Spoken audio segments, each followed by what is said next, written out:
plutôt des ailes. Alors, si on définit les racines comme étant l'identité, l'histoire, les repères, l'héritage, alors il est certain que dans notre génération, nos racines sont différentes des vôtres, sans doute plus ténues.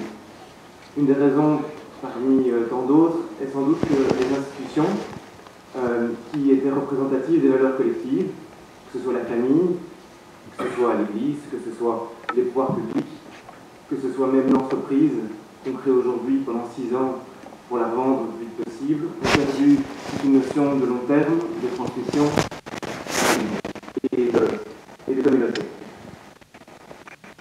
Dans notre génération, probablement tout est possible, et demain, on sait que tout sera encore plus possible que ce n'est aujourd'hui. Et donc peut-être qu'au niveau des ailes, aujourd'hui, on est plein dans les ailes, mais au niveau des racines, elles sont sans doute un peu plus ténues que ce qu'on avait pu vivre avant. Et ça peut sans doute créer une sorte de déséquilibre qui a été évoqué d'ailleurs pendant les différentes interventions dont on a parlé. D'ailleurs, on avait une réflexion, c'est que même en termes de terminologie aujourd'hui, l'enracinement a plutôt un côté négatif, mais enraciné, on est un peu vieux. Les ailes, en général, c'est quelque chose de beaucoup plus positif. Je crois que dans le groupe, on était quand même tous convaincus qu'avoir des racines, c'était très important, et même pour une génération qui ne sait pas qui est Gary Grant, il était important de trouver ses racines.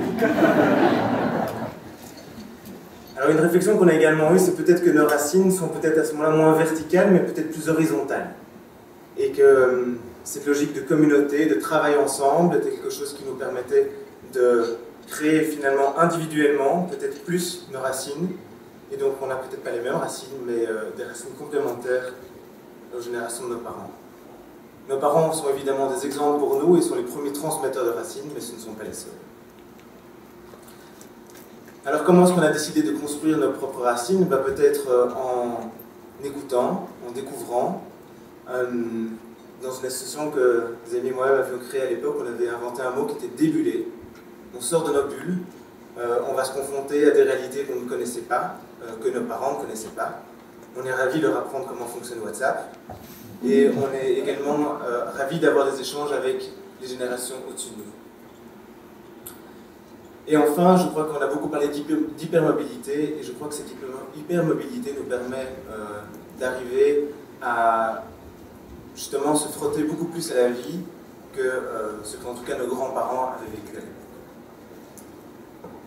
Aux ailes. Alors cette hypermobilité, clairement les jeunes, ils l'ont intégrée dans leur vie et dans leur travail. La meilleure preuve de cette hypermobilité, c'est par exemple Startup Basecamp, une entreprise qui est représentée par Dorian Brockwil et qui est présente à notre table, qui offre aux entrepreneurs voyageurs avec un projet professionnel un véritable camp de base pour lancer et développer leur entreprise à Bruxelles. On a souvent reproché aux jeunes cette hypermobilité dans le travail. Les jeunes papillonnent d'un job à l'autre sans être capables de s'investir en profondeur ni en longueur. En réalité, ce mouvement vise à s'émanciper des carcans trop rigides et à nous permettre d'être acteurs de notre vie et de notre travail. Travailler, oui, mais être employé, non. D'où l'émergence de modèles basés sur le collaboratif, qu'il s'agisse de coworking, de co-développement ou de financement participatif. Ainsi, à notre table, nous avions Médor, un organe de presse coopératif, et Biscope, un supermarché coopératif sur le modèle de Park Slow Food, un modèle qui rencontre un succès incroyable à New York. Vous l'avez compris, d'ailleurs, ce discours lui-même est le fruit d'un travail collaboratif important à notre table. On entend régulièrement que notre modèle à nous, les jeunes, s'est construit en opposition au modèle en place, le vôtre. Notre modèle, je vous pose la question, est-il une accusation en règle du modèle capitalistique?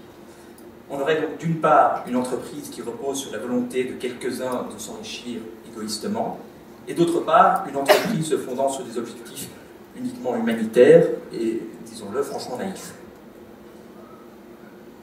En réalité, nous n'avons rien contre l'actionnariat, ni sa logique. Au contraire, chacun de nous comprend l'importance de l'investisseur et de la rémunération de celui-ci. Ce que, en revanche, nous remettons en cause, c'est lorsque la logique de l'actionnaire se distancie de la logique de l'entreprise et tente de l'emporter sur celle-ci. l'investisseur en bourse lambda aura vite fait son choix entre un dividende, un beau dividende cette année, et d'autre part, peut-être pas de dividende, mais le développement des outils de l'entreprise. Et le jour où l'outil ne fonctionnera plus, il aura tôt fait de modifier la composition de son portefeuille titre. Toutefois, cette dérive ne disqualifie pas le modèle. Le modèle classique de la société capitalistique a prouvé son efficacité. Il a permis la croissance des richesses, l'amélioration de la qualité de vie, le développement des technologies, l'éducation. Cependant, certains secteurs sont restés en marge de ce modèle. Il s'agit par exemple de secteurs comme la santé, la précarité, l'environnement. À cet égard, nous avions à notre table Anna Balès, qui est fondatrice de Telmi, une société qui pratique l'économie basée sur l'utilisation plutôt que sur la possession. Si les jeunes entrepreneurs investissent ces secteurs-là, aujourd'hui, c'est certes par idéalisme, mais c'est aussi parce que c'est là que se situent aujourd'hui les plus grands challenges. Et souvent, c'est la technologie, un acquis permis par votre modèle, qui permet de lancer des business models à la marge dans ces nouveaux secteurs. Idéalisme donc oui, mais aussi business opportunity. Notre conclusion, eh bien, c'est une main tendue. Notre génération est désireuse de profiter du fruit de votre expérience. Éric Collier nous a parlé du yin et du yang et de l'importance de les développer tous deux, sans les opposer et parvenir au tiers inclus. Nous voulons prendre des leçons, nous en avons pris ici. Émilie Messel, fondatrice de l'Infirmier de rue, qui était là l'année dernière, a entendu le discours de Frédéric Laloux.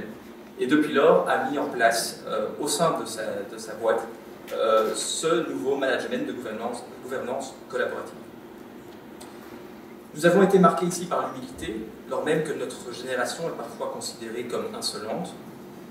Mais comme nous a dit M. Taleb, il n'y a pas de transmutation sur fond d'amnésie. Merci.